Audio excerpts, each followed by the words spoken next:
Angelique. They love me the most.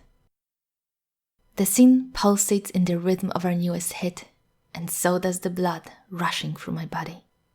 The audience sings together with us. They know every word. I stop in the middle of the stage and raise my hands. A few seconds to take a breather before my solo begins. It's almost too long. I'm ready to go in half the time I get. Years of endurance training will do that. I start to sing, and I turn to my right, where a projected image of a fictional character sashays towards me to join me in the next dance. I can't actually see him. I don't have the glasses on as they didn't fit the ensemble, but it's not a problem. I know every step the projection takes, every blink, every smile, every twitch of his muscle, and I play of him perfectly. My flesh and blood band members stand aside and leave the spotlight to us. The moves I make would be impossible for most people, but I make them look effortless. The audience screams and cheers. They love me the most. When my part is over and I make room for the other members and the 2 other projections, the crowd is quieter. They keep on singing, but it's not quite the same. It's one of our best shows yet. The stadium is filled to the brim, not to mention the live transmission streamed worldwide. The label made a bank. I used to not care about the money. It was all about the dream. But now that I'm living it, it's starting to be about the money. Life's funny that way. My name is Angelique, and I'm the star member of the pop band Dream. Gia's solo ends, and I rejoin her on the center stage. Angelique, Angelique, our fans cheer. I love them back. They make me feel alive. Every tour, for 3 hours a day or so, I feel alive.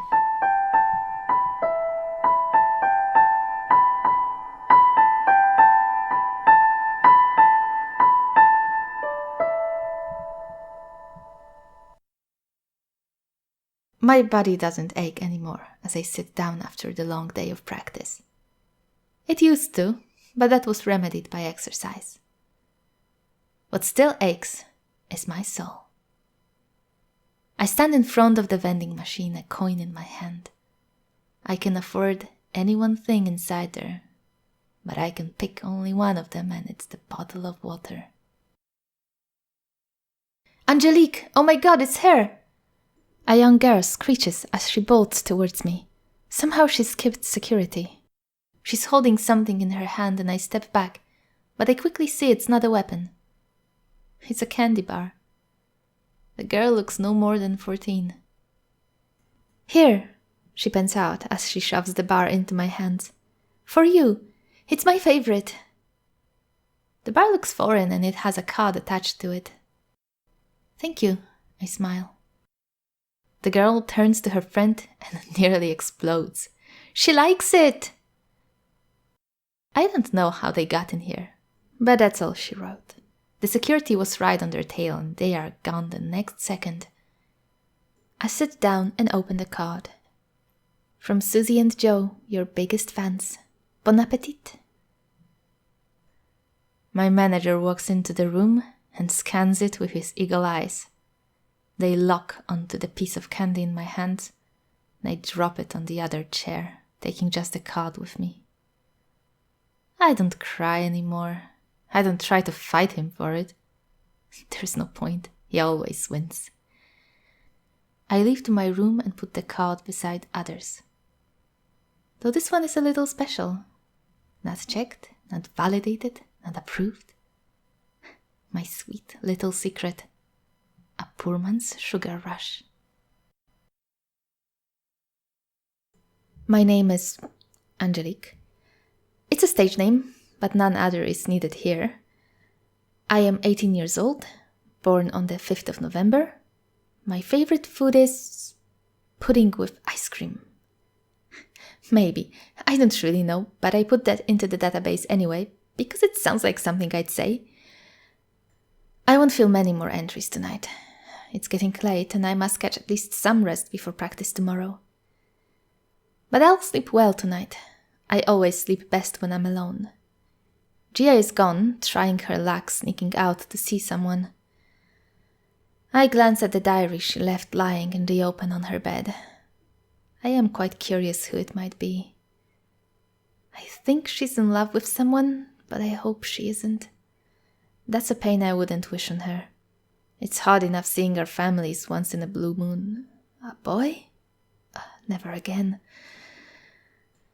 I work on my program for just a little bit longer, then turn off the PC.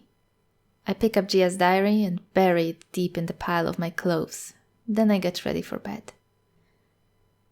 I'm almost asleep when the door opens and Gia is thrown into the room. The door shuts so hard the walls resonate. I was wrong about that nice nap. Her sobs make it a rough night, but eventually the exhaustion does its thing, and I manage to drift away. Gia spends the morning scribbling in her diary and trying not to cry anymore. The pen motions are angry, and I almost pity the poor notebook. It will bear some holes in the remembrance of yesterday's failed sneak away. It's a boy, isn't it? I ask her, not taking my eyes off the computer screen. Mm-hmm.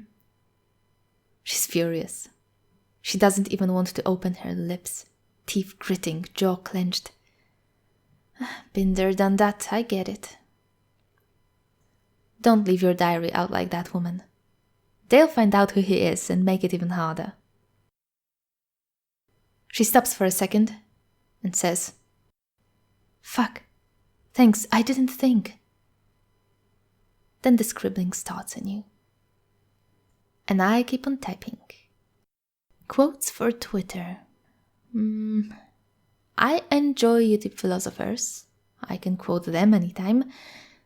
Then some cute animals, of course. That's an easy choice. Retweet Dream members, right? New movies? Writing an algorithm to talk about my personal life would be tricky, since that's hard to predict. But then again, when have I ever got to tweet about the real things? Silly me. Well, that's easy too then. What are you working on? Gia asks a little while later. She's done spilling the bile over her diary for a bit. Nothing big. I guess you'll see soon enough. Oh? Well, now I'm curious. Oh? Well, sucks to be you. I turned around and sent her a little smile.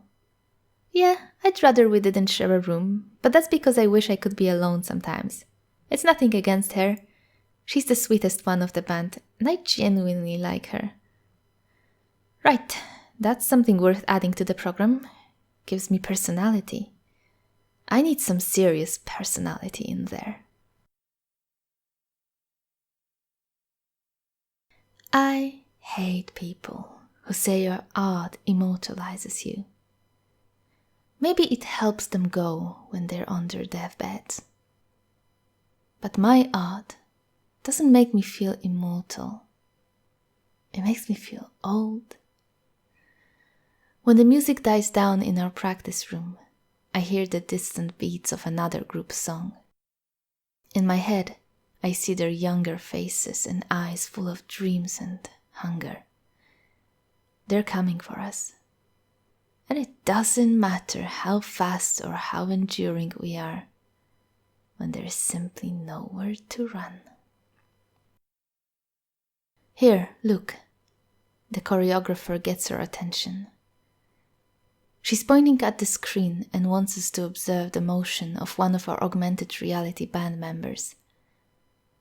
But I can't focus on the moves. The character tilts her head and smiles. Her lips curve, but that's nothing. That's easy. It's her eyes that grip me. She's happy. Genuinely happy. And when the camera pans to me, and I see myself on the recording, there is that spark as well. I turn my head to the side and face my reflection in the glass door. We're different people somehow. There is something magical in dancing with the glasses on. When I twirl around Mion and pretend to hold his hand, I'm not really in the practice room. The music enters me and I follow its beats. I carry the tune and sing the words. But it all becomes distant. It's from there, the world where performing isn't everything. But I'm with Mion right now and he does not exist there. So, logically, I can't be there either. We pack for the tour soon after practice. The security guards are getting anxious and on edge, criticize our every move. They don't like travel any more than we do. Maybe less. I think I understand.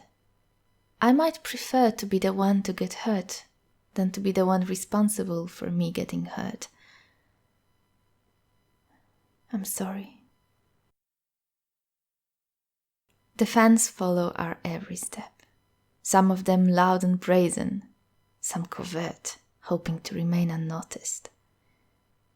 Times like this, I wish they loved me a little less, but for now, they still love me the most. I have things other girls would die for, and they damn near kill themselves working for it. And I have it all now. I am at the very top. You're so goddamn beautiful, he says to me. Look up, please. I do. I do everything he tells me to. This one really likes locking his eyes with mine. It's not the most comfortable, but I've had worse. I just don't like much the way he smells. It reminds me of a strange mix of spiced nuts that got stale in the pocket of a forgotten pair of jeans. Angelique. Sure takes his time, this one. Came prepared to make the most of it. You look like $1,000,000. He throws a cliché. It's somewhat amusing when I think how literal it could be. I can only guess how much he paid. I know, I say playfully as I let him lead me to the bed. I suspect the gorgeous look won't last much longer now. I bring my face closer to the mirror, still fascinated at times how difficult it is to spot the minuscule scars hiding here and there. I'm really smart, I am, but the skills of my surgeon are black magic to me. It's a fun pastime flicking through my before and after photos sometimes. Not to mention, quite thrilling. My manager might just punch a hole through my computer if he discovered I had them stored around. Alright, enough of the ponderings. The man fell asleep in his room before his time ran out, and that doesn't happen often. I quickly braid my hair and roll it on the top of my head, then slap on a beanie hat. I borrow a pair of shades I find on the counter and flush the rest of his spiked whiskey down the toilet. Just in case. I probably have an hour or so. I send a message to my contact and leave the hotel, mingling with other guests. My security detail is around, but they don't expect me to be out, and I look bland enough to slip past them. The fellow picks me up on the street corner, and we drive to a little store not too far away. Another man greets me there and gives me the tiny package. One bite, I ask. Are you sure? Yes. I'll kill you if it doesn't work. He rolls his eyes. Girl, this is military-grade thing. So you say? I shove the package into my pocket and hand him the money. Everything's military-grade if it sounds good to say so. He shrugs. What can I say? He wants to be cute, but he must have noticed something on my face because he adds, "Look, there is no way it won't work. It's much stronger than it needs to be." Okay. You're not gonna ask? It's not my business. Do you know who I am? Also not my business. Now, why do I feel offended if that is exactly what I wanted him to say?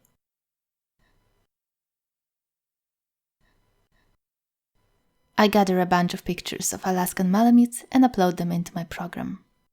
The algorithm grabs onto them and starts sorting them out. Everything's working perfectly. I have to post one of the pictures across my social media. It's beyond adorable. And then I scroll down. Half the stuff on my timeline is random drivel authored by my manager. I swear our interns are more creative. But nah, he wouldn't let a random intern speak for his star. The messages must be curated and castrated. Gods forbid they have any spice in them. I try to smuggle in some more fun stuff in the entries I post. I like chatting with my fans, sending them veiled jokes and sharing cool things. Sometimes when I do it and the screen goes black for a moment, loading a video or displaying a dark image, I can see the happy spark in the eyes of my reflection. It's definitely something I want to keep on doing. It will require some work, but that's alright. I'm almost finished anyway. They love me the most, but they don't know how to love. Love is not wanting to see someone smile. It's wanting to see they're happy. Love is not wanting to be with someone. It's wanting them to be happy. If I was happy, they wouldn't want to see me, because then they wouldn't be able to have me. They own me. That's what works for them. That's what they want when they think they love someone or something. No difference, really. I know how to love. And I love them, I do. So I won't take away the thing that makes them happy. I'll just take away the part that makes me not. Win-win. Everybody wins. My favorite YouTube philosophers like to disagree about what makes us human. Consciousness, soul, memories, or nothing, if it's just some made-up arbitrary concept. It all depends on what you believe, what you've read, what you accept and reject. And I don't care. I believe in happiness. Does it make you human or not? Who gives a fuck? I turn on my program and press launch. It's a tiny little button hidden away. I never left my diaries in plain sight. I take the package out of my pocket and I think for a moment to go do it in the bathroom by the mirror. But then I change my mind. I wait for the software to boot. My face appears on the screen. Angelique wastes no time and sends out a funny tweet. She can't wait to get on the stage again, I bet. No, I don't bet. I know. She smiles, and it's that smile. I wouldn't see it in the bathroom mirror. This is better. I unwrap the capsule and slide it between my teeth. Cheers.